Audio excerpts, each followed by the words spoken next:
summer में तू summer में तारणी हे देता डमर में खड़क में होते अमर में ते अमर में ते अमर में तड़कड़े ए सोनल समाटा ओम बाधा खड़का खड़कड़े जी खपण गाठा खड़कड़े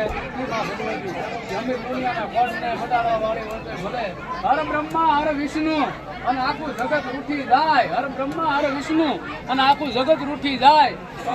હનભાઈ જો મોઢું પહેરવે તો પછી અમારે શરણ કોનું હનભાઈ માતાજી કીધું જાય કે સતીના સતને લીધા છે દરિયાની માલિકા આવ્યો હતો કે માં મને દરિયો ન કરે તો કે વનરાજની માલિકા વનરાયમાં આવ્યો હતો કે તને કે માં મને હાવજ એટલી દુર્ગંધ હાવજ નથી ઊંઘતો અને પછી માતાજી કીધું આ વાયુની માલિકા વાયુ છે ને ઠેકડો મારી જા મારી આવડ તારો કોડ કદાચ હારો કરી દે મા માથે વિશ્વાસ હતો મારી જો ઠેકડો ભાઈ અમીર રોણીયો ભૂંગર ગામનો પણ બહાર નીકળો ને જાણે એરું કાસલી ઉતારે એવું એનું એમ કહેવાય કંચન એમ કહેવાય શરીર થઈ ગયું હતું માં ભગવતી હરાકડિયા વાળી સોનબાઈ માં નું સાનિધ્ય બાપુ